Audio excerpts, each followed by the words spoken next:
Blood Fam? Yo!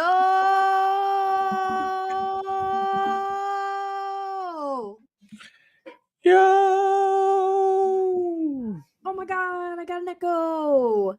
Let's go! How we doing, Blood Fam? How we doing, Papa Blood?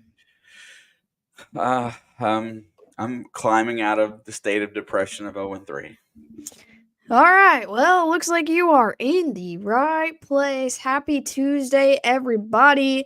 Welcome back to Blood, Sweat, and Sports, aka It's in the Blood.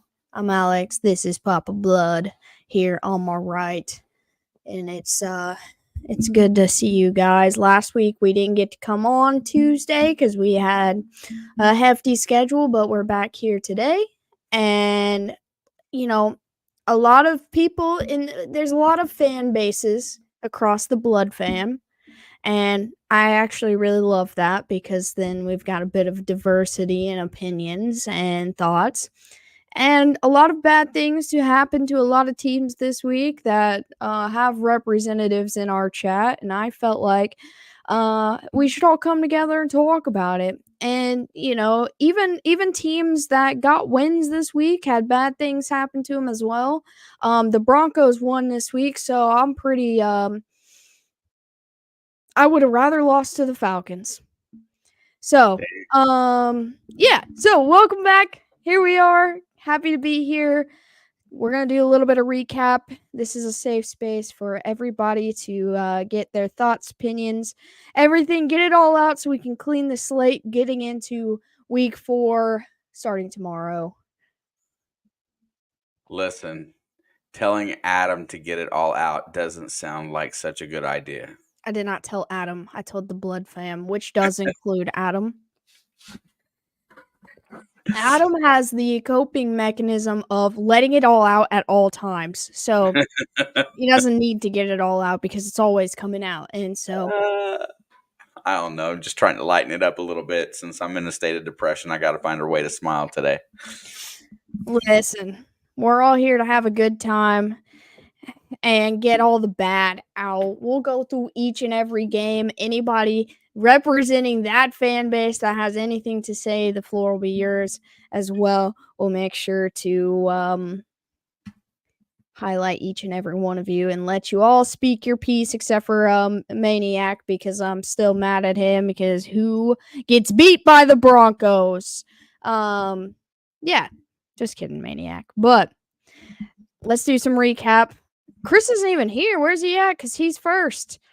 Can I be Chris? Yeah, go ahead. So, first game, which, we kind of skipped out on, which we didn't miss much. We had the Patriots heading to take on the Jets. Listen. Go ahead, Chris. Chris, you have the floor. Listen, it was just all BS. The Patriots are awesome. They're always going to be awesome. The spirit of Tom Brady lives in every game that we play. We're the best in the NFL. I don't care what the scoreboard says.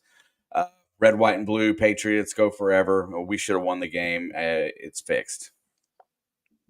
Yo, maybe Chris is here. Oh, there he is. There he is.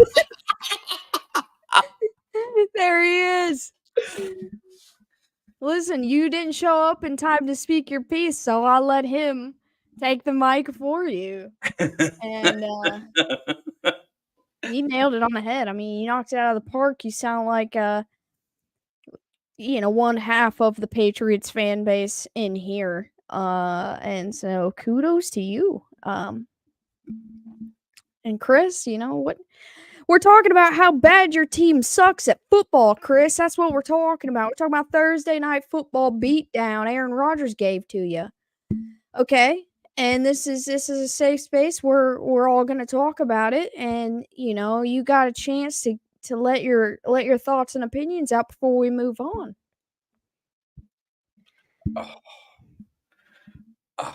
Charlie said, puke. Yeah, that's how I feel about talking about the Patriots too. But look, we ain't got a choice. They kicked the week off, and I mean, the Bengals put up 33 points. Patriots put up 3. I mean, it's pretty comparable, I think. Yeah. It's all good, Chris. We'll get anyway later. Aaron Rodgers Is this really a safe space? Yeah, I love each and every one of you. I just don't like the Patriots, and so Chris is gonna have to deal with that. He gets the least leeway out of everybody. Um, this is a safe space. What did I say? Why do I have to go first? Because your team played first. Okay? If you would have showed up on time, you would have got the memo. But does anybody You were else late. does anybody else have anything to say about the Jets and the Patriots Thursday night football game? Papa Blood, you have anything real to say? Not your fake words you spewed for Chris? No, I do think the Jets are really on an uptick. I think they're going to be super competitive the rest of the season. They're going to give Buffalo a run for that division, as long as Aaron keeps progressing. I think, I went and looked at a couple highlights and stuff because I only watched the first quarter of that game. And then I fell asleep that day. But, yeah, I think Aaron Rodgers looked a lot more comfortable in week 3 than he did in week 1 and 2 combined. So kudos to that. Um, anyone recognize that high school team that the Jets were picking on? Yeah, I mean the Jets looked respectable. Rodgers, looks better. I don't want to see him. We weren't sure if we'd ever see him again after that Achilles injury last season, and he made it back to the field. He looked really bad in week 1. He looked kind of bad in week 2, but he looked, back in his form that we all recognize in week 3.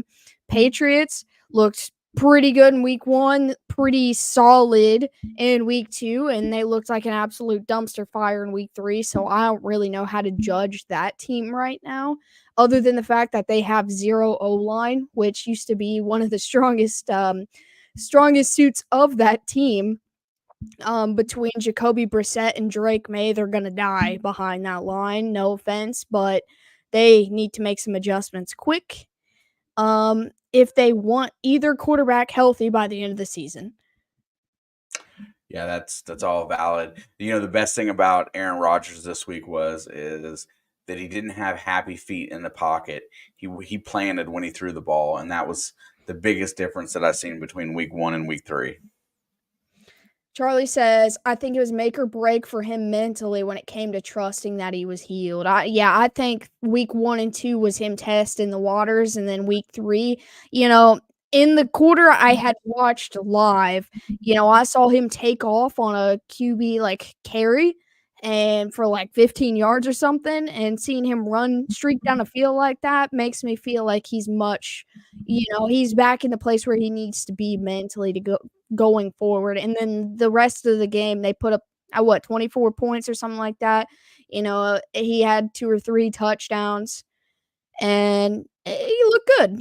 So good for him. I think he finally overcame that fear of getting hurt. I think it'll linger from time to time when he does take hits, but he looked much stronger. And the Patriots, like I said, I think their biggest issue is their offensive line. And I mean, defensively, they struggle a little bit. Christian Gonzalez still looks like a stud. But yeah. Moving on, because that game was the least important game of the week, I think.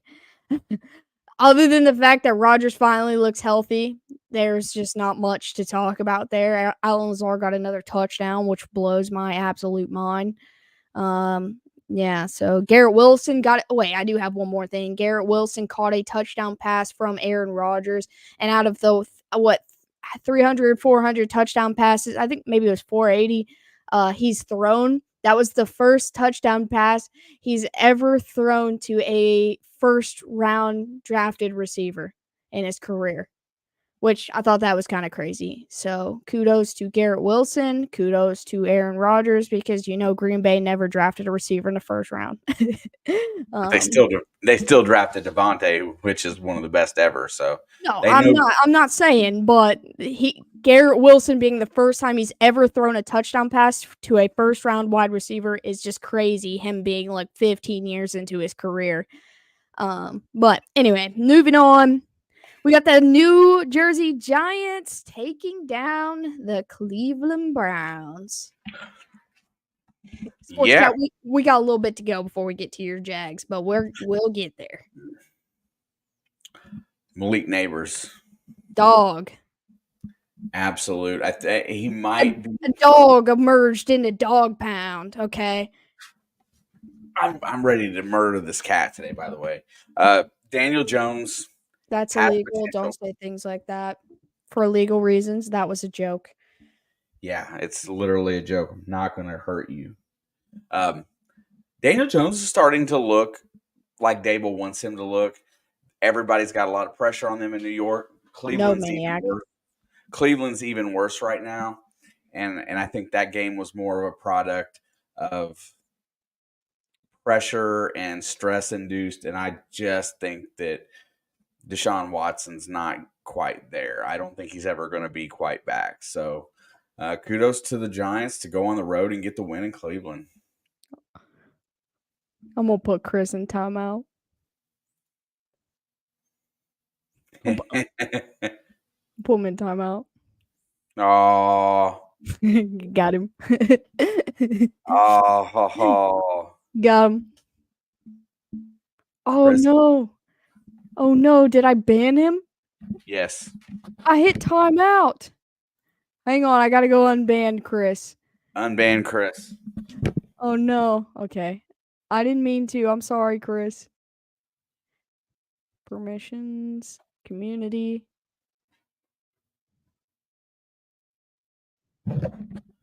He's not on the banned list. You have to do it in this chat. You can fix it. Oh no. I was just trying to do a funny. This is what happens when you play around. I'm sorry, Chris. She's not sorry.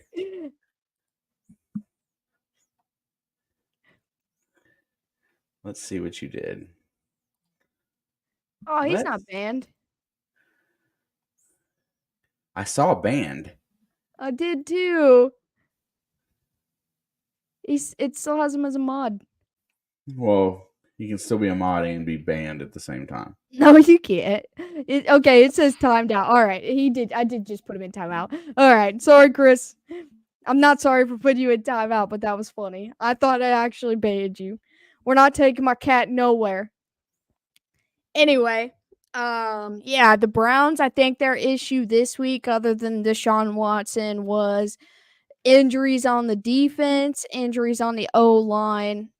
I think that gave the Giants some breathing room.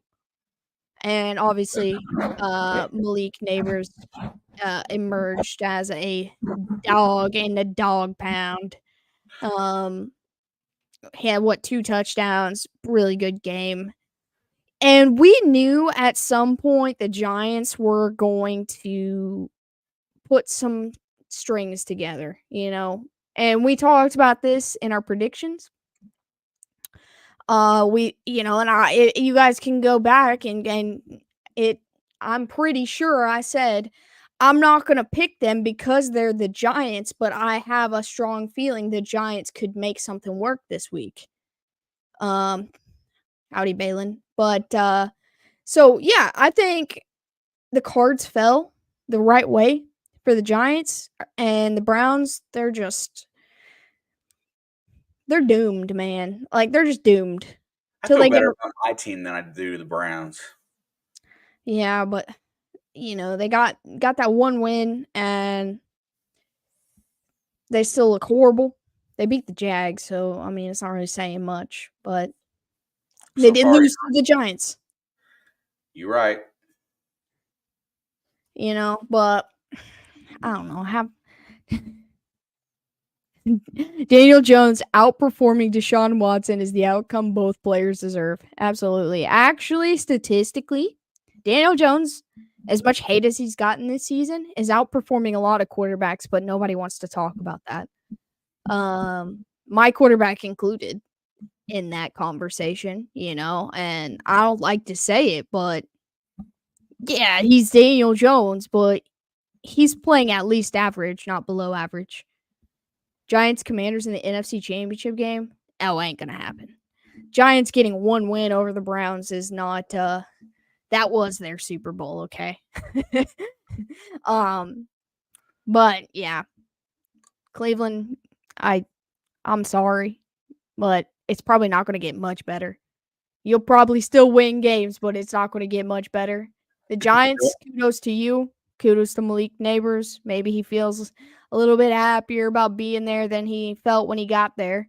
And maybe this puts some confidence into Daniel Jones going on the road into Cleveland, which is a hectic environment, and getting a big win with and getting your rookie motivated as well. So this could be a turning point, not for maybe a playoff run, but to to string together some success to take some of the heat off of that franchise. I kind of agree. I don't think Cleveland's season gets any better until Nick Chubb comes back, honestly. And I No, I think mean that's been the problem since week 1. No run game. I think that they're putting too much on Watson, who just never came back to he never returned to form. You know what? Mentally, and I think his problem is mental. I think it's from all the stress, from all the stuff in the past. I don't know how you ever really overcome something like that unless you're a total narcissist. Or I no, never mind. But yeah, I don't know. Like, we saw what he could do, in 2018, but that was years ago, and we may never see that level of success. Amari Cooper did look pretty good, which is a positive for the Browns, but your receivers can look good all day long, but it doesn't matter if you have 0 run game. Yep, you got to be able to move the ball. All right, this is a good question. Over under, or I guess under over on how many games before we see Jameis? It depends on 3. how many L's they take, but if they lose the next 2 or 3 straight, then sooner rather than later. But I think 3 is a good over under number because I feel like that's about the last bit of patience they have, getting to week 5, 6, 7. Yeah, if you get to week 7 and you're 2-5, or you get to week 6 and you're 2-4, or week 7, whatever the case may be, and it doesn't look like anything's improving, yeah, you might. You might consider it just to try to salvage something in your season. Yep, absolutely. All right, let's move on to the next. This one, we do have some Colts fans around here. I don't think we have very many Bears fans hanging around that much. But we got Chicago heading into Indy, and it was a nasty match, honestly. It was ugly. But the Colts come out with their first win of the year, Anthony Richardson. Yeah, the Anthony Richardson is progressing every week, really. He's still making a lot of mistakes. I was going to say the big problem is the consistency with him. Yep. Because he can throw you a 55-yard touchdown in the air, and the very next play throw it straight, looking dead at a defender, and straight throw it right to him. And that is an issue that we saw. But I think the biggest takeaway of this specific game is how bad the Bears' offensive line is. Yeah, I think they spent all the money and resources to give Caleb Williams weapons, but they didn't think about protecting him that much. I think they thought the mobility he has might be enough to overcome, but when your entire offensive line gets blown by and are on the ground in less than 2 seconds flat, that is a problem. Fair statement. I'm glad the Colts won. Don't like the Bears. I don't think anybody in here likes the Bears, so I don't feel as bad. We got a few that come every now and then. I don't think they're here right now, but I think mutually, most people are happier the Colts got a win. Uh, but yeah, I like to see Anthony Richardson work on his decision making a little bit and continuing to improve week after week because with the way that their division looks right now, they're not out of it. No, that division's up They're in the air. ahead enough of Jacksonville, they're ahead enough of Tennessee, and Houston took a step back this week. So I'm out on bail, and your daughter mean. Mr. Shane needs a hug. Listen, don't say things. It don't matter if you got that wrench. I could still put you in timeout. I did think I banned you though, and I felt bad about that. But as soon as I realized I didn't, I no longer felt bad. Just so you're aware. Um, yeah, I hope the Colts continuing to improve. I don't really care about Caleb Williams, but I don't want to see his career go down because of his offensive line. If his career fails, I want it to be his fault, not the guy's supposed to be protecting him. Like, I think I could have done a better job protecting him against that Colts defense, which is right now not very good. So they've got a lot of injuries on the defensive end, and this was second, third string defenders just bulldozing their starting offensive line. I mean, yeah, I mean that's the biggest takeaway. The Colts defense versus that Bears O line. Oh yeah, the one thing I'll add to that is that Jonathan Taylor was the one stabilizing force in that whole game as a running back. I think he Yeah, really he had a helps. great game. He had a great game. He really helps AR up there, and I think as long as he stays healthy, Anthony Richardson's going to progress. Absolutely. Moving on to another AFC South NFC North matchup.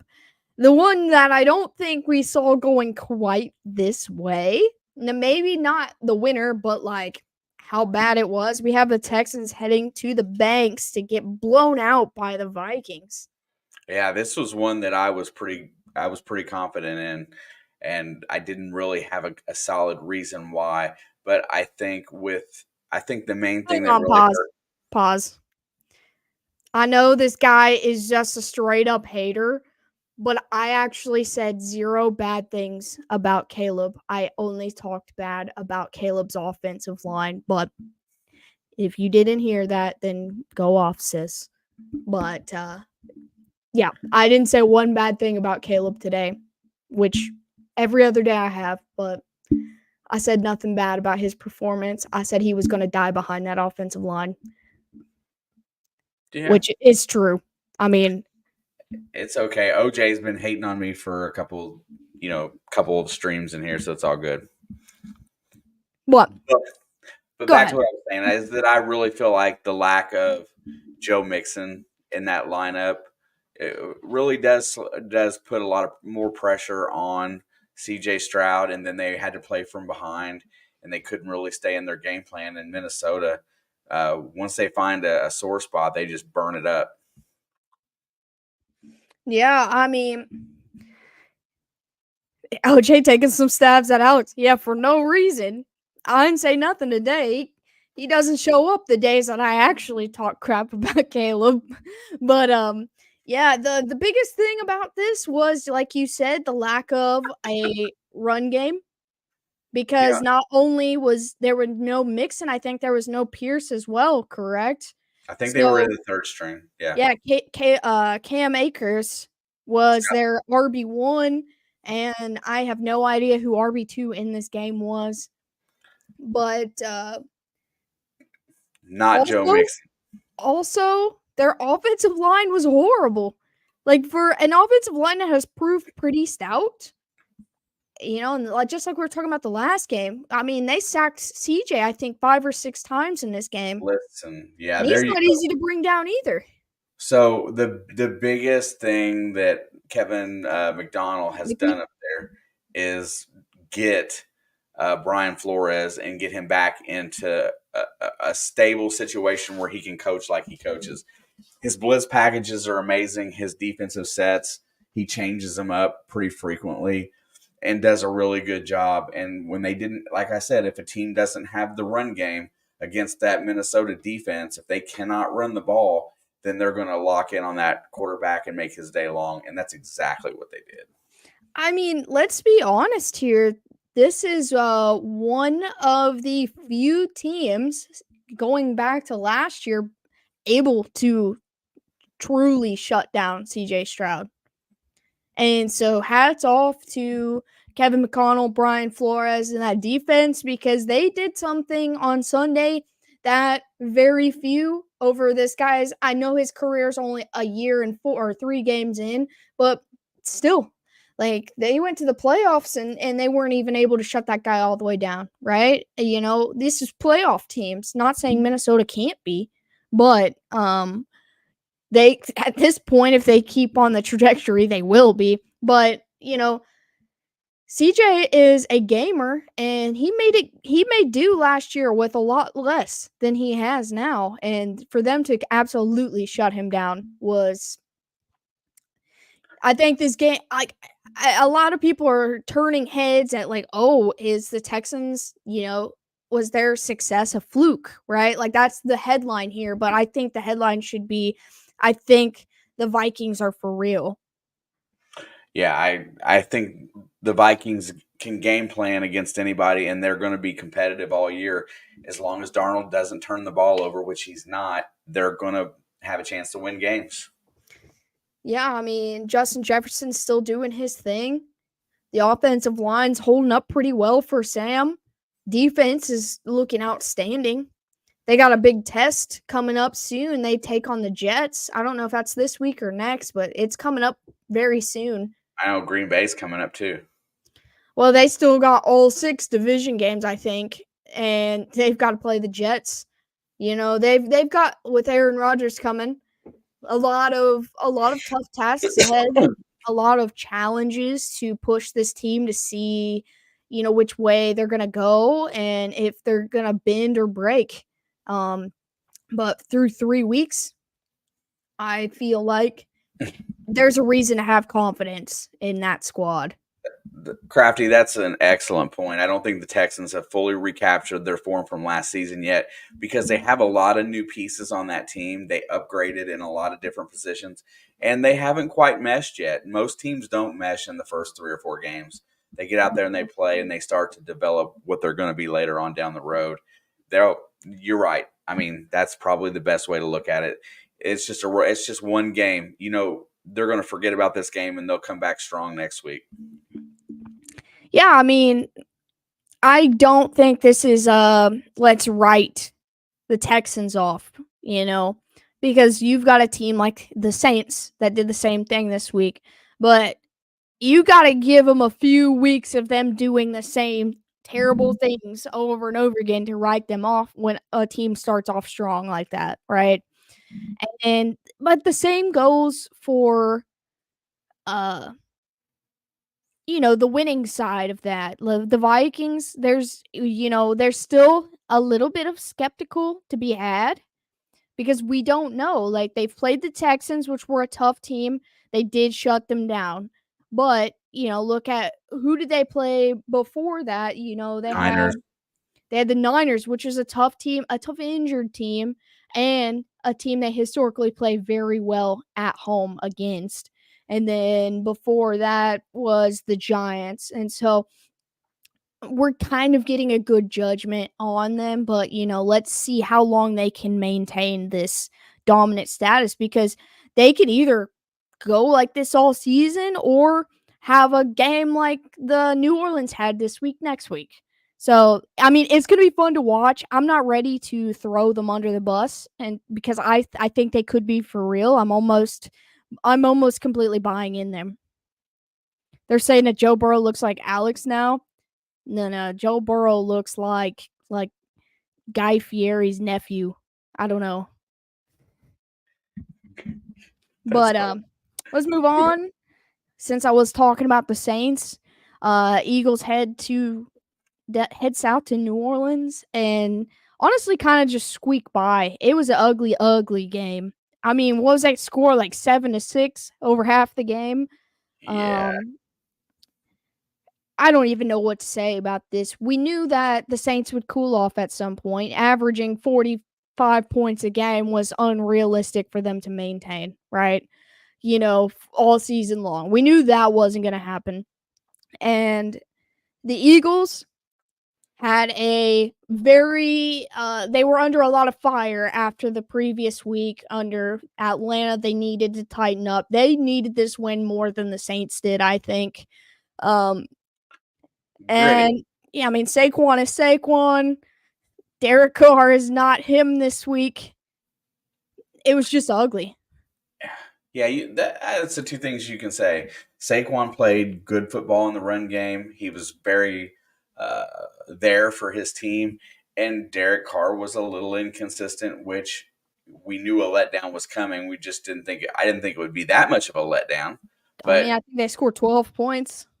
yeah, that's a letdown on your home field. I mean, it is what it is. I think Sirianni, as bad as I hate his guts, honestly, I think he does a pretty good job of motivating, and his team is ready to play. And I think the Saints just laid an egg more so than Philadelphia being the better team. Yeah, I don't think this game says anything about who either of these franchises are right now. Yeah, I think we can chalk this one up to it was a ugly defense led football game. Honestly, shout out fair. to both teams' defenses here, because I mean, although the Saints lost, their defense did not allow 20 plus points. They slowed them down. I mean, there was hardly they only allowed 7 points, I think, through the first half. But yeah, Carr stalled a little bit. There wasn't a 4 touchdown Alvin Kamara show. And, you know, the Eagles, they're just trying to find their footing after getting all the heat from the sports media all week long. So this is quieting things down for them, and they have the ability to build and bounce back harder next week or fold. Like, it goes either way. What's up, King? But I think it's going to be interesting to see how both of these teams look next week. Oh yeah, how you respond after a win and a loss says a lot about your coaching staff, your culture. It's part of the thing that we use to define teams every year. How they bounce back from adversity. Um, so I'll be excited to see them this week. Absolutely. Moving on, we had the extremely banged up Chargers heading to Pittsburgh to take on the now 3-0 Steelers, which it's unbelievable that that team of all teams is 3-0 right now. Yeah, but both of us knew that Justin Fields had potential to win games. You put him in the right environment, and he was going to win games. He may not look great doing it, but he's going to help get you to the W, and he's done a good job. I wonder if when the decision comes, because I know Russ is almost healed, if Tomlin's going to swap them or not. He didn't say he was going to make the decision today. He's going to make it when the time comes. But I'm really curious to see how he plays that because he usually goes with the hot hand. And you know what? Russ is only costing him like $1 million, so who cares? Oh yeah, Russ is pretty much free at this point. I mean, Denver's paying him Not to Denver. 38 million. Not to Denver. Yeah, but we don't care that they're that stupid. We love that. We love to see that. I wouldn't be surprised if Fields continues to win, that they decide, they're going to keep rolling with him. If teams like Miami don't start making phone calls about Russell Wilson, if he's not going to play, obviously he's coming off an injury, but we knew if Fields was winning games, Tomlin wouldn't take him out.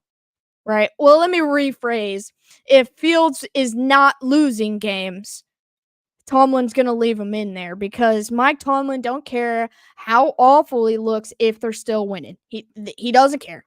Like, he took Mason Rudolph's, to a above 500 season. He doesn't care what the quarterback looks like as long as he's not losing them football games. And so far, Justin Fields, I think, has 0 turnovers on the season. And yeah, you might as well roll with him. I feel like there is 0 reason to give up on him until he gives them a reason to. Yeah, I mean, as long as you're winning games, you're putting your team in the good position. The offense is going to be confident in you. You may not be the most spectacular, but he is a first round draft pick. He had so No, much I potential. don't think there's anything wrong with him. Yeah, I mean, there's a lot more upside there than what a lot of people give him credit for. And he's But still young. he's super young, and He's trying to adjust to being playing for a real franchise. yeah, it's a lot different. If he would have had the support that he has in Pittsburgh and Chicago, and Like, just hypothetically, if Chicago or if Pittsburgh had drafted him in the first round a year that Chicago did, his career would look way different now. yeah, for sure. Yeah, we there wouldn't be any skepticism because he would be an over 500 quarterback, be ranked in the top 15 in the NFL, and nobody would question Tomlin for playing him. Yeah, absolutely. I think Unlike Kenny Pickett. girl hands. You know, it's a wonder Tomlin couldn't save him. Yeah, But some coaches and quarterbacks just can't do it. And we see it happen every now and then, and you know, even old-time greats can't fix some players. on the other side of the coin, Justin Herbert put himself into the game and had to take himself out. High ankle sprain takes a while to heal, and 4 to 6 weeks, I think. I I'm I applaud him for wanting to play. Uh, I wish Harbaugh would have had the foresight to keep him out and let him get healed up because now it's going to take some time. And I learned this week that they have Taylor Heineke. I hate that players that I have any feelings for end up on teams I don't want them to play for. No offense, Charlie, but I really like Taylor Heineke. And I'm sick of players I like going to division rivals because I'm gonna root for them to succeed, but Yeah, they play your Chiefs next week. I don't want them to. But yeah, the Chargers they lost a lot of players in this game other than Justin Herbert, you know, a lot of star players to injury. So, real talk, hopefully, you know, they can get healthy. Do I still think they're going to take the Chiefs to the wire next week? Yeah, the Chiefs are playing like crap. Um but that was just your typical Steelers game. Every game the Steelers plays in, they never give us a show. That's the Steeler way. Mike Tomlin doesn't care, and he doesn't care if you care. So, Right. and he'll tell you that too if you asked him. I've heard him say it before. But Steelers get a nice home win. Chargers are in a weird, scary spot right now. Hopefully, they get healthy. And that's all there is to it. Chargers are riddled with injuries. Chargers and Niners both. Moving on to my least favorite game of the entire week. Maniac, if you're still here, it's your moment to shine. If you got anything to say, I'm listening now. But Denver goes down to Florida and gets a big win over the Tampa Bay Buccaneers. Bo Nix looked like a real quarterback this week. Against a real against a real defense. I don't have anything nice to say. I'm gonna let you take over on this one. Maniac states, I don't know what you're talking about. The Bucks didn't play this week, so he's in denial. Yeah, they forgot to show up. And you know what? And of everything I've heard about this game, that might be the correct answer.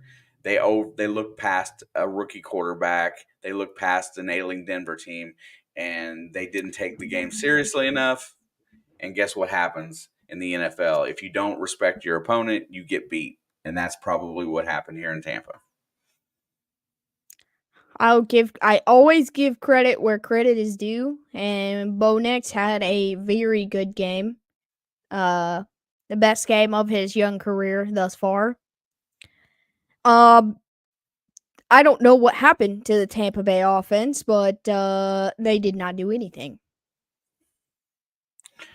Yeah, I think they overlooked a listen. And here's the other factor that we didn't put into this. And since we're deep diving into all this stuff like this, Sean Payton knows how to go to Tampa Bay and win.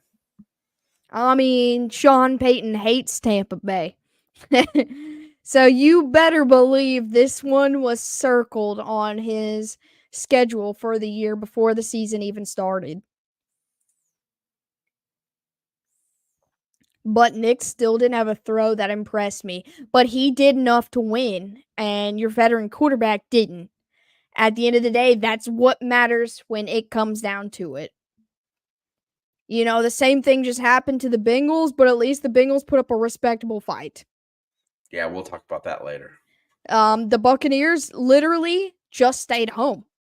Like, I I went through. I didn't want to, but I went through and watched, everything I needed to know about that game to figure out what happened. But I really do feel like, and this is gonna sound like me as a biased hater, but I really do feel like this was like a game, like, you know how at the beginning of the year the Bengals will say like, yeah, we have the Chiefs game circled on our schedule, like we're waiting for that game, like matchups that people look forward to, and in the Bengals Chiefs rivalry that has been going on the last couple years. You can ask any player if they have to play the Chiefs this year, that's one game that they're very focused on, right? And I use that example because it's relevant to us, but I really feel like Sean Payton, before the season started, looked at his schedule, and obviously the 6 divisional games were important, but circled this Tampa Bay game because that was his biggest rival in football for all of those years in New Orleans. I think this game mattered to him more than people will ever give him credit for.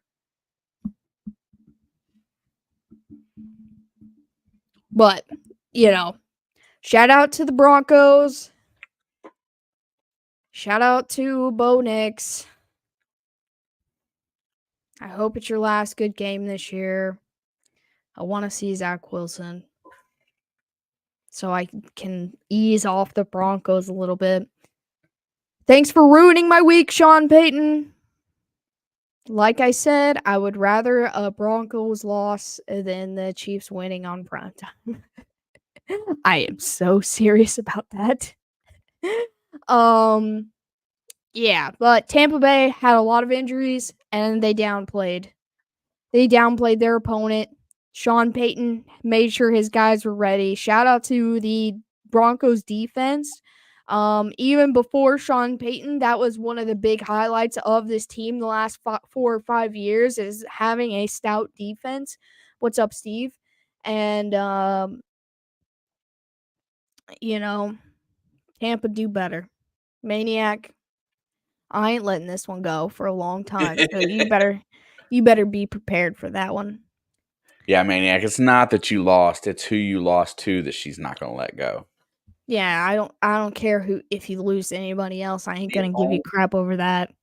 the only way you can lose to Denver and Alex not be mad at you for it is if Zach Wilson was QBing. Zach Wilson would have beat that Tampa Bay team the way they played. 100%. I think this comes down to Tampa, honestly. I told you I'm gonna give credit to Denver because Bo Nix played well. This was his best start out of the 3 games. The defense played well, but Tampa played poorly on all 3 phases. And that's all I'm saying. That's the last good thing I'm saying about Denver. Let's go. Moving on to the next one, we have the Packers. Malik Willis heading back to Tennessee and stomping the crap out of them. And Will Levis gave us yet another meme for a 3rd week in a row. And I'm starting to love that guy because every time he plays football, something on the internet funny happens. So shout out to Will Levis. I don't know how many more weeks as a starter you have left, but you're providing me laughs. Therefore, you get a pass. And I'm starting to let go of the Bears game a little bit, finally. Yeah, I kind of took it from the press conference from Brian Callahan that although I really think they're going to try to ride it out with Will Levis and get him corrected. I think that's going to be the goal. Brian Callahan is an offensive-minded guy. He comes in with a certain game plan. It's not an overly complicated offense because I watched it for many a year in Cincinnati, but they're going to stick with him, and they're going to lose a lot of games right now unless he can stop turning the ball over and make Tony Pollard a little better. I think the only thing I have to say about this game is the same thing I said last week about Green Bay hosting the Colts. Matt LaFleur is more and more each week proving how good of a head coach he really is. There has been times in his tenure as a Packer head coach that he's made some really bad decisions. And I'm talking about that NFC Championship game. All you Packers fans know exactly what I'm talking about because I'm still mad about that one because they're playing against Tampa Bay. Yeah, but ever since then, all he's done is like beg for forgiveness by being one of the best head coaches in the league.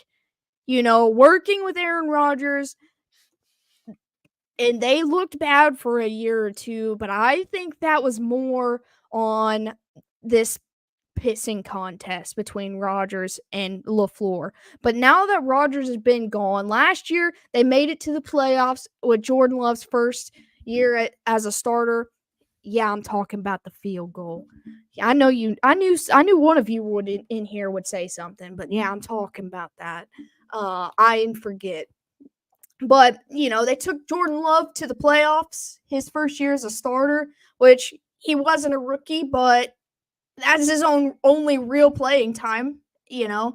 Other than maybe one or two games, and then this year they almost got the win against Philadelphia. Unfortunately, Jordan Love got hurt, and then week 2, the play calling was out of their mind. For Malik Willis, Josh Jacobs getting the run game going, and then they carried that into week 3. Malik Willis is playing, the best he's played in his career. He looks like a whole new guy. The play calling's amazing, and shout out to the Green Bay defense. Jair Alexander got his first pick 6. I know that's at the fault of Will Levis, but shout out to that guy. He deserved it. But, they're playing good every which way you point at this Packers team. And I just think it just goes to show how good of a head coach LaFleur has developed into being. Especially getting – look, I know that losing a franchise guy like Aaron Rodgers is tough for an organization, but I think it was the best thing to happen to LaFleur personally because Jordan Love's going to listen to him. Aaron Rodgers never was going to. And there was nothing wrong with the Packers team offensively with Aaron Rodgers there. But like I said, I think Rodgers was out to prove a point his last couple years, and he wasn't going to listen to LaFleur. But, Jordan Love has nobody else to listen to but him, and he's doing it, and Malik Willis doing the same thing, and they both look really good. Now, the Titans, you nailed everything that needs to be said about the Titans. Yeah, I just to further your point on Green Bay is that you hit it right on the head. LaFleur was a young coach coming in.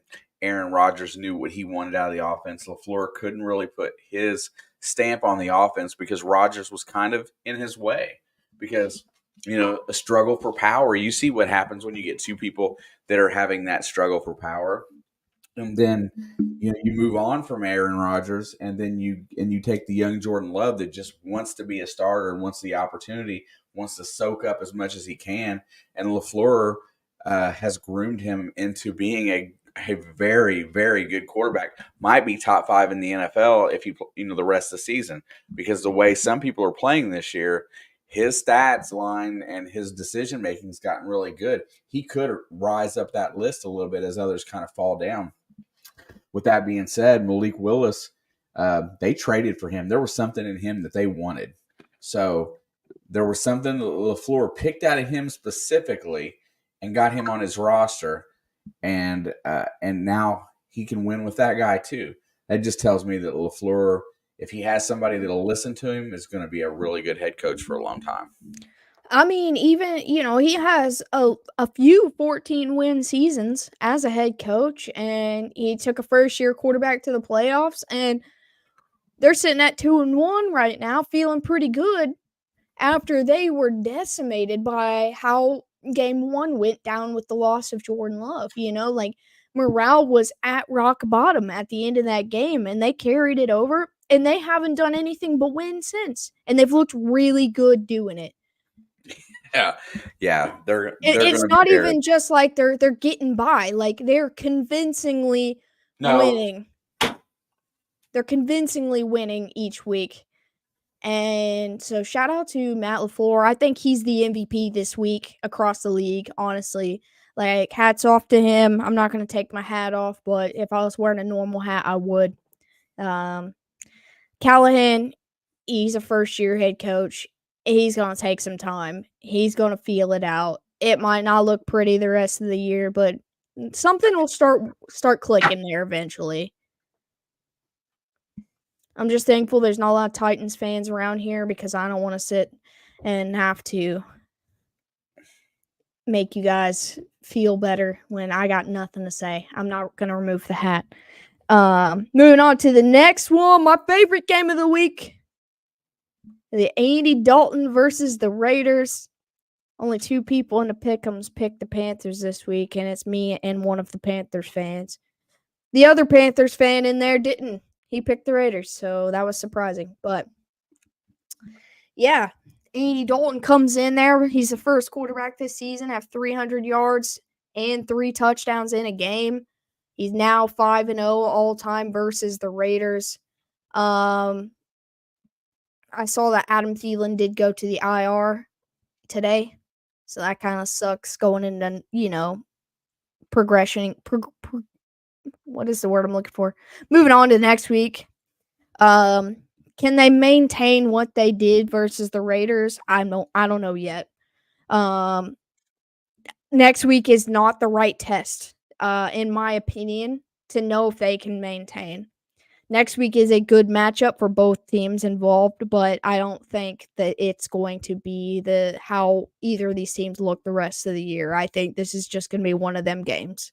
But Raiders, they ended up switching quarterbacks in the middle of the game, brought Aiden O'Connell in.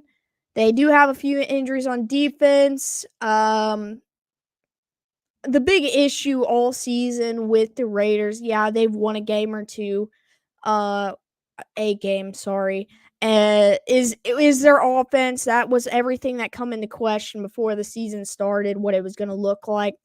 I think there's some weird things happening in that organization right now. I am not a Raiders fan, so I do not dive deep enough to get all the details.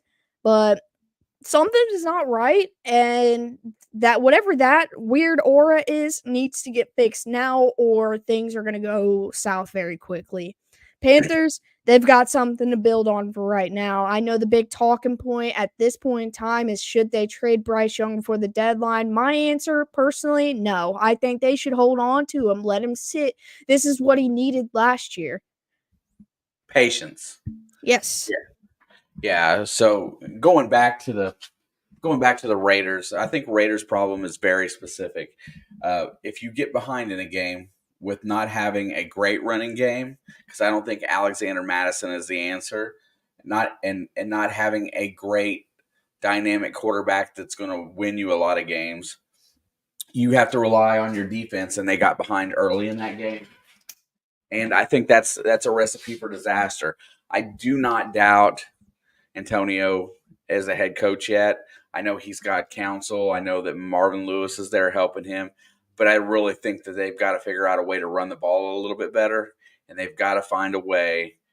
They've got to find a way to keep the scoring down. The cat is driving me crazy. On the other hand, Just pick him up. kudos to my boy Andy Dalton, because I've always loved him. I didn't like the fact that Cincinnati treated him badly. I understand it. I didn't like it, but everywhere he's went, he's performed admirably. He's a journeyman at this point, but he knows how to win games. He may not win you a Super Bowl, but he sure might get you a chance to play in the playoffs. Did you happen to see any on field or on the mic stand of the post games that anybody was chatting with Andy Dalton after that game? He's retrieving the cat. But look, he said it himself even. He said um nobody in that game had more fun than I did, and like seeing him seeing him so happy at this point in his career. You know, they did the one. I don't know anybody's name because I'm just terrible with names. But the woman on the field, as soon as the game ended, he was just like talking about how happy he was. Nobody had more fun than him. Like his face was lighting up. He was like a rookie all over again. And then they put him on the mic, and he is a professional. He answered questions the way he's supposed to, but he also went on once again about how much fun he was having. And I'm just happy to see it. The Raiders, I think the Raiders are going to be okay.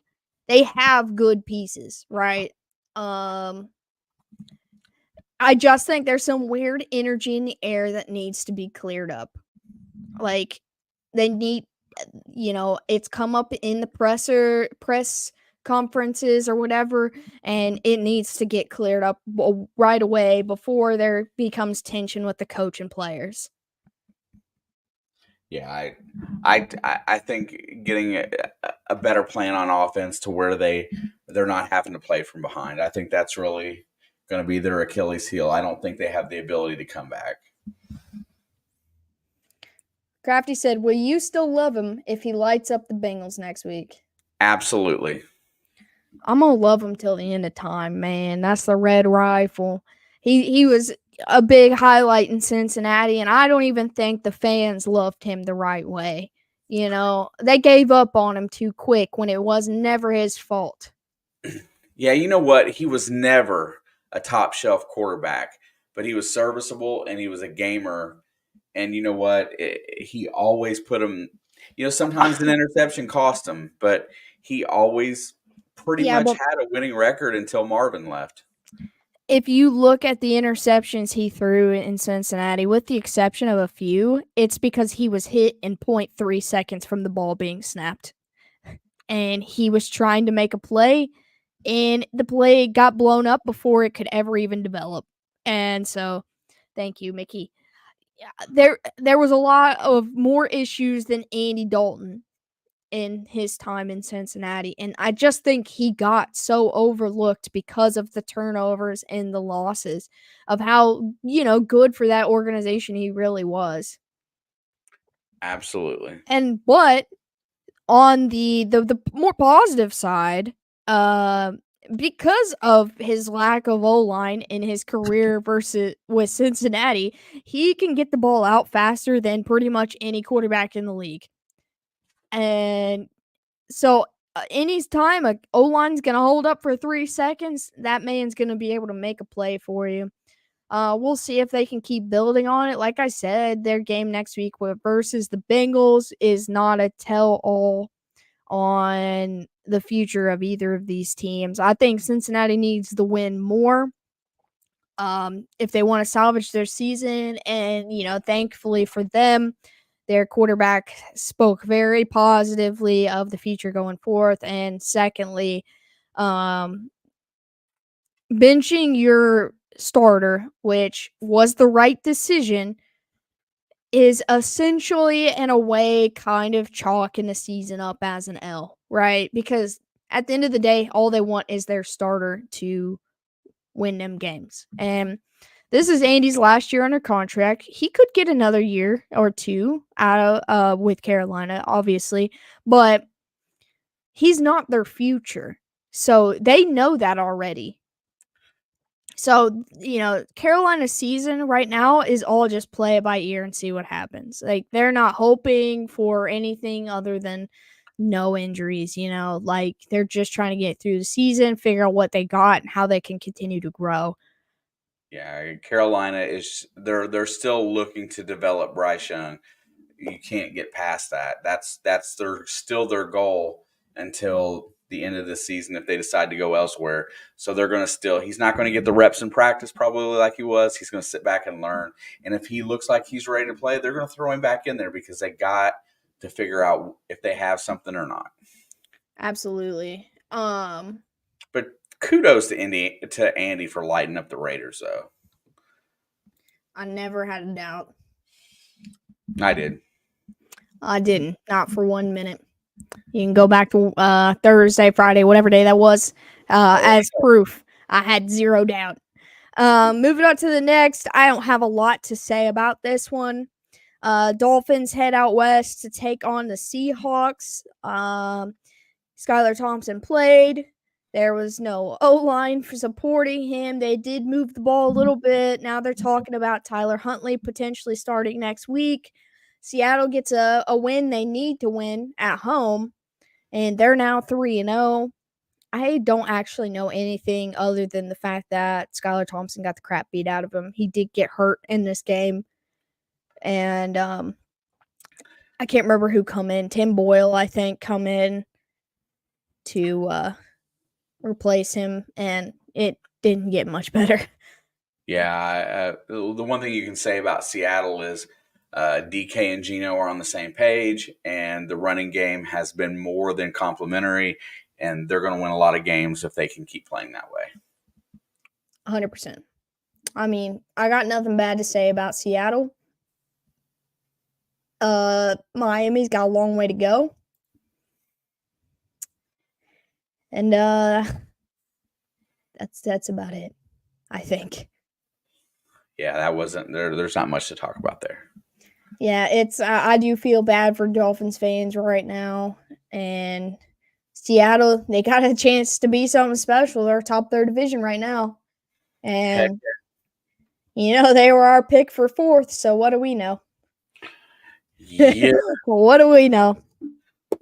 Okay, moving on to the next, we get the Lions heading out west to take on the Cardinals. This is one that we spent the week torn about, trying to figure out what was going to happen.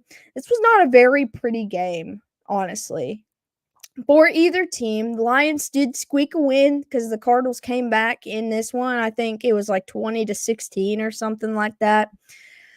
The Lions earned a tough road win, so kudos to them. And then the Cardinals fall a little short at home. The Lions' defensive line's for real, and that's something we have been talking about. So they did what they're supposed to, and they did just enough. Or let me rephrase: their offense did just enough to get them a win. Yeah, I after we made our picks, I wanted to change my pick. I actually researched a little bit more, but Jared Goff has a very good percentage against the Cardinals. And you know what? I'm a Lions fan, and I hated picking against them out there. But it is what it is. That O-line in Detroit, where they've spent all that money, is going to be Jared Goff's savior for a lot of this season, as long as they stay healthy. And that's a road win for the Lions, and that's really going to help them going forward. Cardinals are not bad, though. The Cardinals already look so much better than the last 2 or 3 seasons. And so they're on the right path. It's just taking a little bit of time. They got some tough opponents. When does Call of Duty come out? Somewhere in October. So they got like at least a couple more weeks. 2 to 4 weeks to figure it out. All right, moving on to the next, the one game I was the most confident in all week long. The Ravens traveled to Dallas to take on the Cowboys and nearly choked that game away. But for 3/4 of this football game, it went exactly how I thought it was going to go. But shout out to Harbaugh for letting the Cowboys come back in this game for no reason. They could have put this game away, and it was like 28-6 in the 3rd quarter. It reminded me of the Dolphins game against the Ravens a couple years ago. Yeah, and they lost that game. The same thing with the Bills, like back-to-back weeks. But there you go. There's what I don't understand. How is it you can dominate a game, but with possibly the strongest running game in the NFL, you can't close a game out? How does that happen?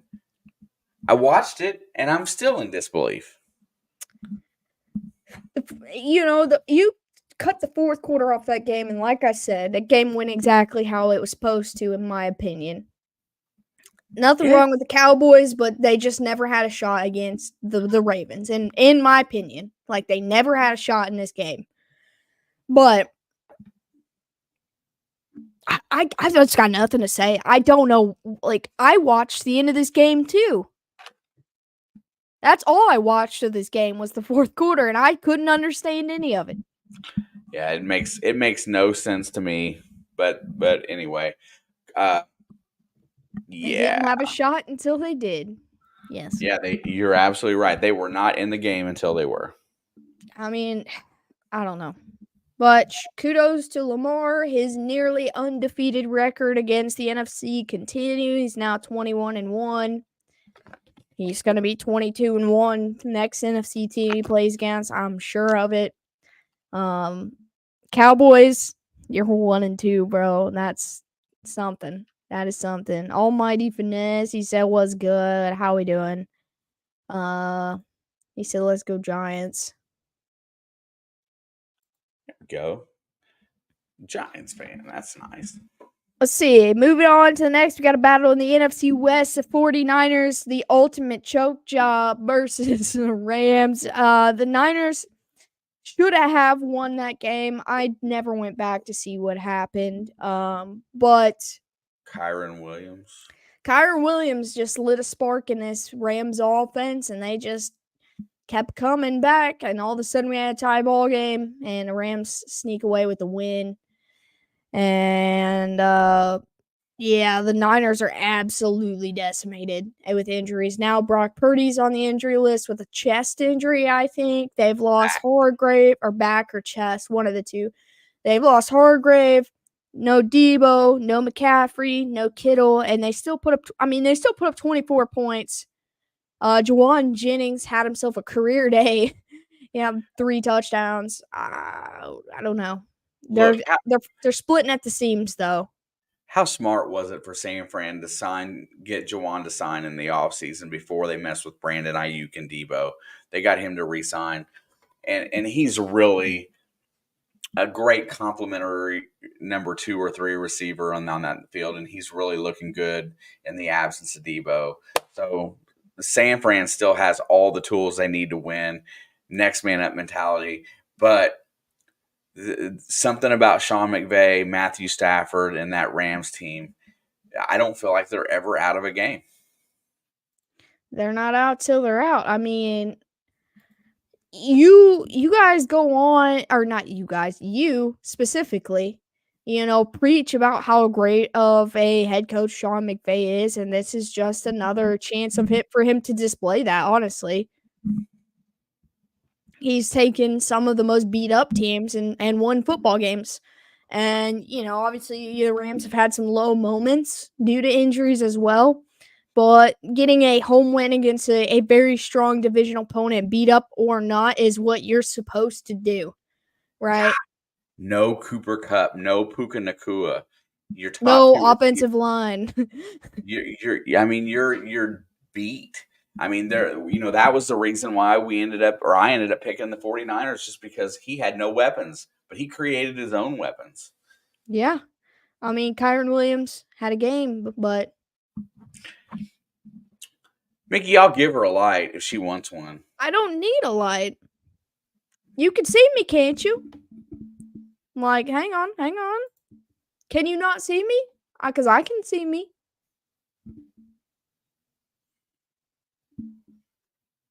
And also, I got a light right here. I just don't need it.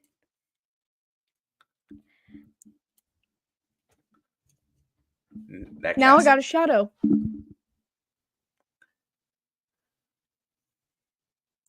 It looks horrible. You look like you're at a disco. I don't really know what that means. Somebody elaborate. I have no idea. That's insanely bright. It is. That's the lowest setting on that little box, too. This was a nice little purchase, though, from Amazon. It was like $5 light, $5 tripod. Are you from Colorado? You sound super bland. I am thankfully nowhere near from Colorado. That felt like a shot. Boring? No. You look like you're at a dance club? I don't know what that means.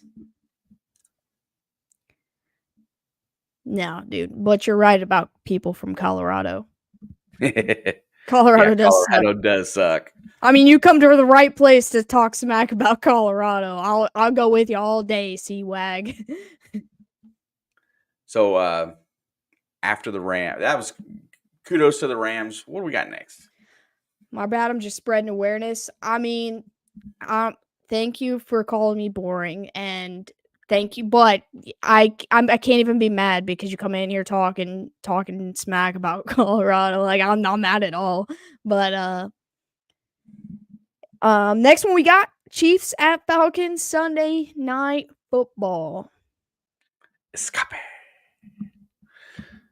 Chiefs There, escape. there. Oh yeah, Chiefs escape. Yeah, another one. They played like crap for the third week in a row. Mahomes has 4 interceptions in 3 weeks. Travis Kelce has like 3 catches in 3 weeks. Um, you keep changing your screen on the monitor and it gets dark every time you do. I haven't touched it. I haven't touched my screen. I don't know what you're talking about. You're the only one telling me that it's this dark in here. No one said anything about it in weeks, and it's always this light. I don't. Yes, same. I, Yeah, listen. Yeah. but appreciate you, C-Wag. Thanks for coming in. You can come in here and take shots at me all day, every day. I don't mind. I appreciate your commentary. But yeah, the Chiefs, they look like crap, but they're still winning, so a win's a win. Yeah, you can't. Winning makes the problems look a lot less, honestly. Oh yeah. Good luck with the new job also. Yeah, good luck with your new job. Winning makes problems not look so bad because, like right now, 3-0 looks much better than 0-3. So, you know what? As long as they keep winning, you can say whatever you want. They're getting it done in the end. It may not be pretty. It may not be how they want it, but they haven't had a dominant team the last 2 years. They've not been dominant in any point of the season. They've just been getting by. Would you disagree? No, I do agree. And we talked about teams having slow starts to start their season. And this is another team. I'm just thankful we've yet to lose. Have we deserved to lose? I wouldn't say against the Ravens we've deserved to lose. No. That was a very hard fought game. That literally came down to the wire. And then you talk about the Cincinnati game. Very hard fought game that came down to the wire.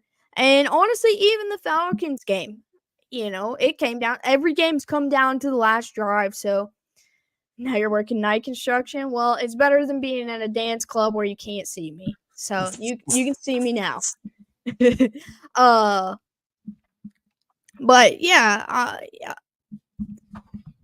I can't be upset because we're 3-0, but as a realistic fan, I am upset because we're playing bad. But the positive to this scenario is that we always play our worst football in the early months of the season.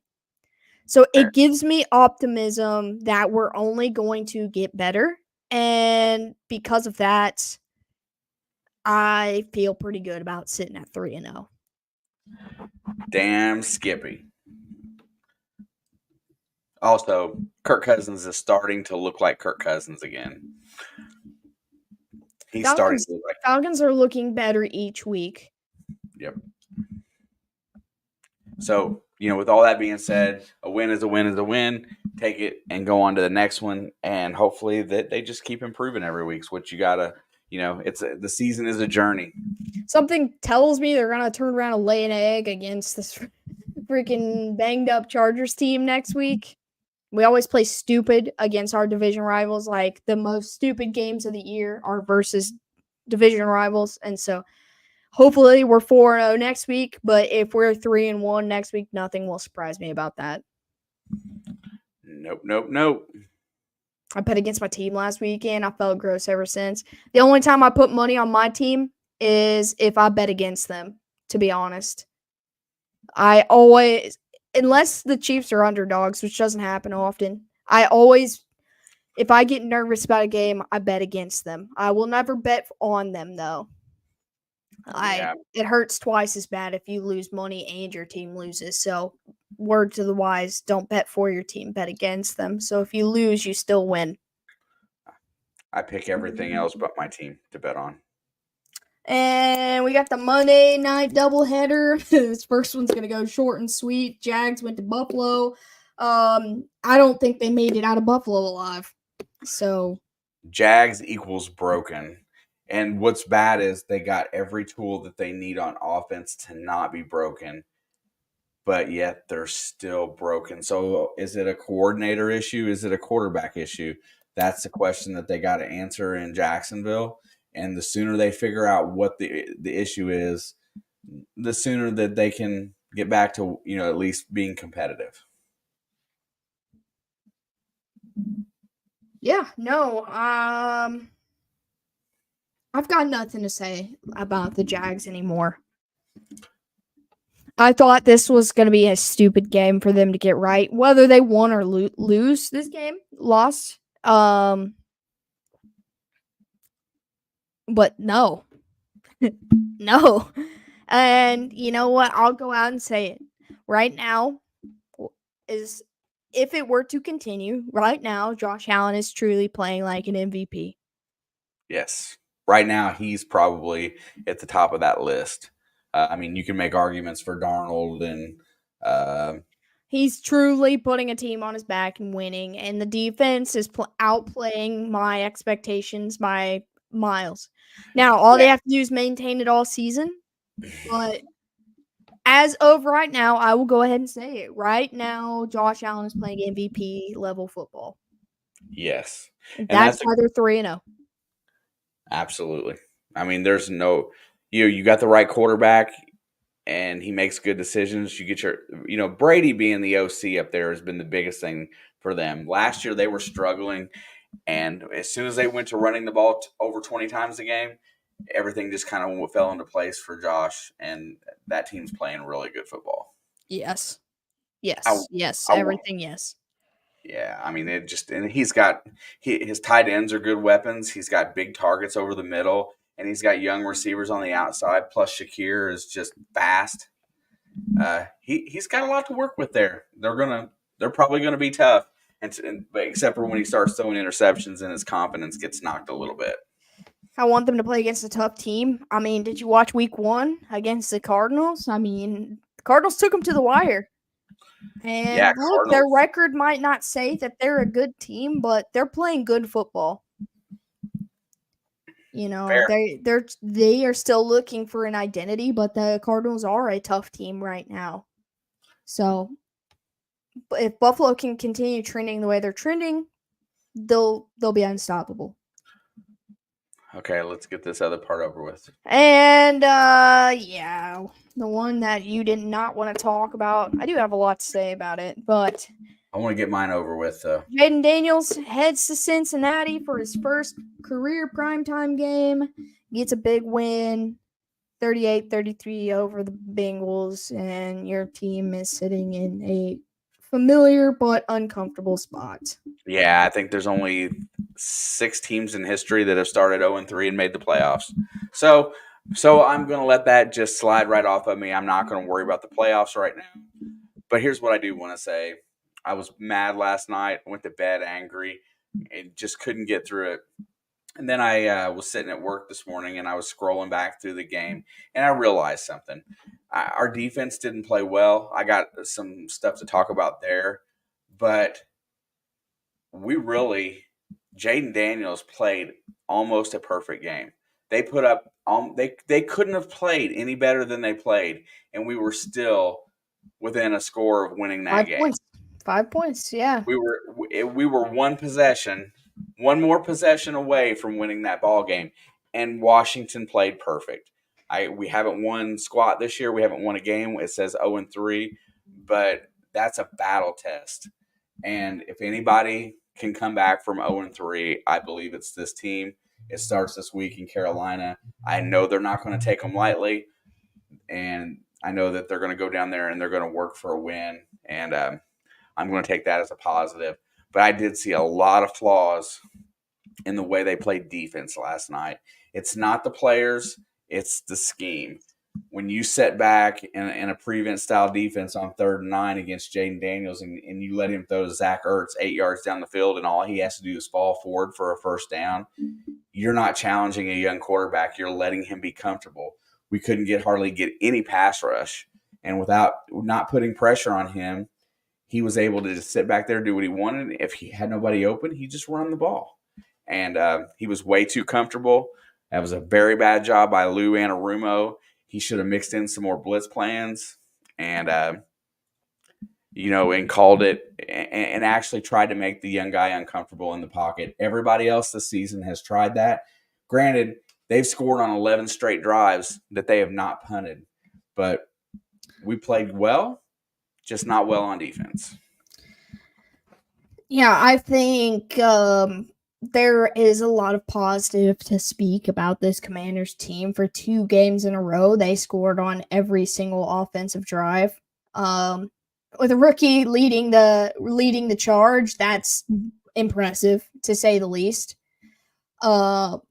Cincinnati played a solid game against Kansas City last week, and then turned around on Monday night and offensively played a solid game. I think that's slow. I can't even say slow start. Their first drive, they went down and put up 7. But then they had 2 trips in the red zone where they came up empty. And that was the difference in this game, honestly, is you had more than 1 trip down the field without points, and the Commanders had 0 trips down the field without points. That was the difference in the game. I don't think there's much bad to be said about this Bengals offense because they looked good. Your RB1 averaging 5 yards a carry, your RB2 averaging 9.6, I think. You can't ask for much out of a running back duo, much more than that. And, T. Higgins was back, caught a few big balls. Jamar Chase went down and scored a couple. Everybody looked pretty good offensively. I think all eyes are on the defense. They need to tighten up. I know that D-line is a big difference right now, and I think a big issue was they could not get to the quarterback until the 4th quarter. And that's something I think they need to shift focus on is that. Yeah, that's the thing, is that after 2 quarters of play, they should have known by his first half statistics that they needed to put pressure on him. So they should have been putting 7 in the box, 8 in the box, letting them go one-on-one with the wideouts, and then blitz your slot corners and your safeties and get in there and start making him uncomfortable. Listen, whoever plays Washington, make Jaden Daniels uncomfortable, because if you don't, he's going to beat you. Any way he can. If he's not uncomfortable. Creative. I mean, the one play you got the most pressure on him, he threw a 50-yard touchdown. It was 27, but yeah. Oh, that wasn't the 55-yard play. No, that was the 55-yard play was a cannon shot, though. But the last one, that 27-yard touchdown. Yeah, you're right. I got them mixed up. But still, 30 yards down the field in the end zone with good coverage on the defender. And a hand in your face. I mean, he put it in the right spot. He won that battle. I don't even know if it's pressure. He needs to be put on the ground. Because the only way to assure nothing positive out of it happens is if he's sacked. Yep. Well, that's how you got to beat him. You've got to crowd that line, and they didn't do a very good job at all. They rushed forward the whole game. But on the bright side, like I said, I don't know if you did, but I spent a little bit of time watching the post games for Cincinnati, listening to them talk about it. I could care less about what Zach Taylor said. I never liked the guy. I'm not going to start liking him now, especially now that they're 0-3 when they shouldn't be. But I listened to Joe, and I think Joe is what matters. He's the voice of that team, truly. And he said immediately following that game, he had a private conversation with Zach Taylor. Because, this is not a good feeling for him. That dude is straight up a gamer. He loves the game of football. You can say what you want because he's doing whatever with his hair and yeah, he got his. You can say whatever you want, but at the end of the day, that man loves football and he doesn't like to lose. So he said that he had a conversation about changes, and he also said he's going to do quote unquote some critical thinking over the next couple days on how he can change his role as a leader to make things better for this team. And one thing I like about Joe is the way he talks on the stand. Sometimes he gets a little arrogant, but when things are like this, because this is his not his first losing season start, right? Like he's very familiar with this situation, and I'm pretty sure it pisses him off every single time. But he remains confident. He stays calm where everybody else, your receivers, your DBs get a little emotional when started asking questions.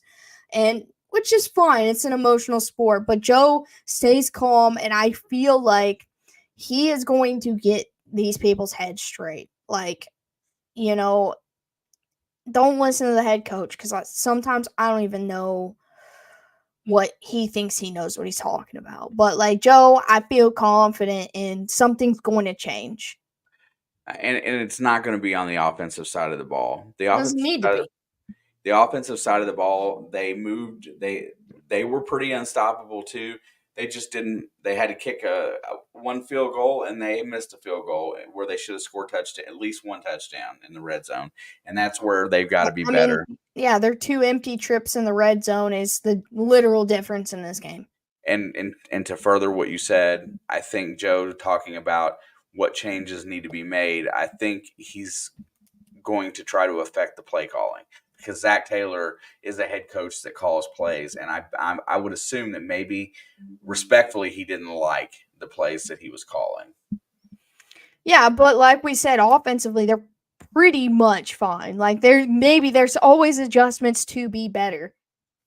Yeah, they're healthy enough on offense to where they can. I mean, I know they lost Trent Brown and Amarius Mims That's did not play super well after that, but it was his first game and he only gave up one sack. I'll forgive him for being a first round draft pick, but you're right. I think Joe he's gonna affect what needs to change as far as the culture goes in the locker room. what's up, Face the Ace. Um, What's up, no, Ace?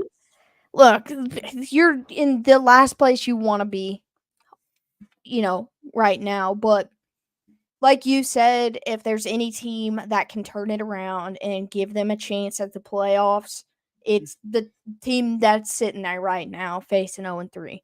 And just But gotta get back to 500. I just think Pittsburgh's not going to go undefeated. Cleveland sucks, and we don't know how Baltimore will look next week. You still have a Baltimore's chance. inconsistent. That's the point I'm making. Like, I don't think you had to worry so much about Cleveland, except for when you go to Cleveland. That's your Achilles heel, man.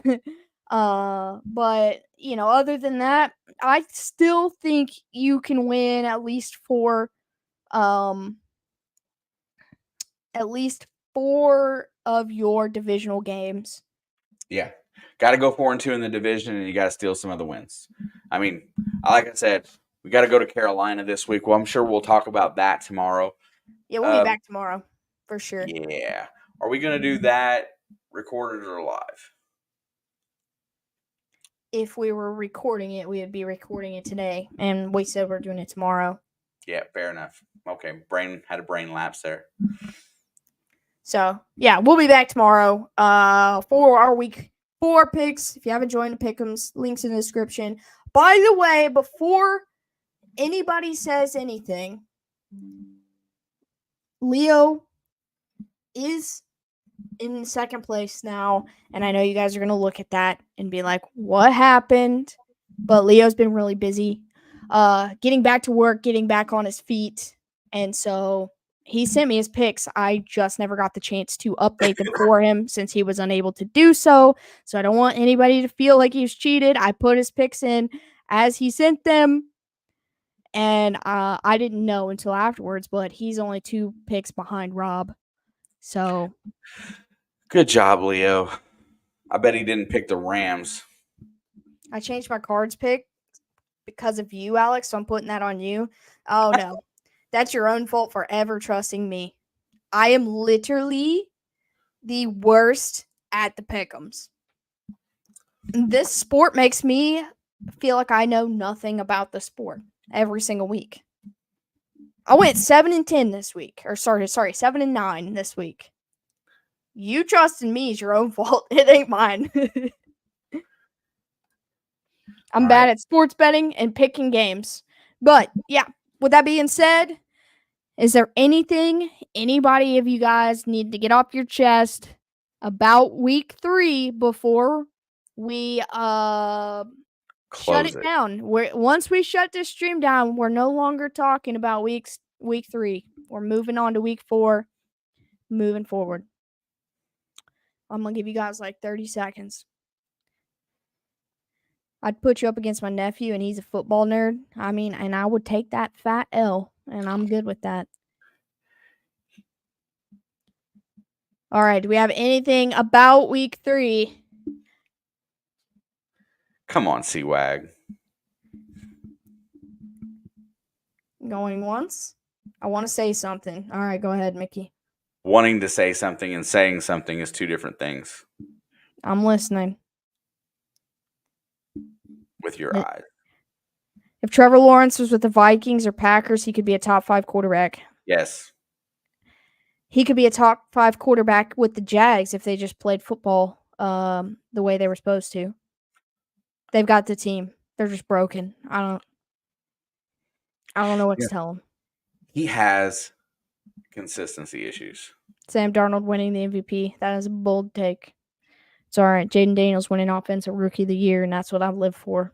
Not so bold of a take now, right at this moment. So yeah, but it was pretty bold 5 weeks ago when we said it. It was pretty bold when we first predicted it. I think it's more than 5 weeks. Oh, yeah, it's been a month or 2. Yeah. Since but you know what? It's the first time we've been in total agreement on a rookie quarterback. He said, I want to say thanks for hosting and helping us decipher the games and keeping us entertained. That's all. I don't feel like that's all, but we appreciate you, Mickey. Steve said, and I agree with him, we're on to week 4. Case closed. We're putting it behind us. I hope this was enough for everybody struggling to cope. Next week, NFL therapy will do better. This one was a spur of my emotions on Sunday. Yeah, Choosing we calmed to down a little bit. I calmed down a lot since then. But next week's a new week. We don't know what's going to happen, but we will be back in here tomorrow for making NFL Week 4 picks and predictions. Hope everyone has a blessed and beautiful week. Please be kind to yourself and others. Thank you so much, Charlie. Maniac, I'm still pissed at you, bro. Look. That's the only thing. I won't mention it, but you know what you did. And I'm gonna make sure you know all season long. I don't care if you don't lose another game. I'm gonna make sure you know what you did. But anyway, we're gonna hop off here. If you want to come hang out with us, me and the boys are gonna be gaming on my gaming channel in the description. If you want to hang out, pretty sure there's a few of us. I forgot to message Leo, so I'm gonna have to make a phone call, but we'll be on there shortly playing some Uno. Appreciate you all. You got anything else? I'll listen from bed because I gotta go to work in the morning. I meant for the chat. I didn't mean for Nah. I got could nothing. Wait. So I didn't mean for something you could have said after I closed it down, but no.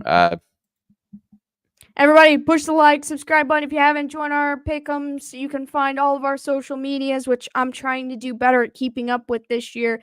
I'm doing better than I have any other year. So if you want to follow any of them, they're in the description. Appreciate you all. Much love. We'll be back tomorrow for week 4 picks. And don't do anything I wouldn't do. Come hang out while we play some Uno if you want. And that's all I got. See ya Tomorrow.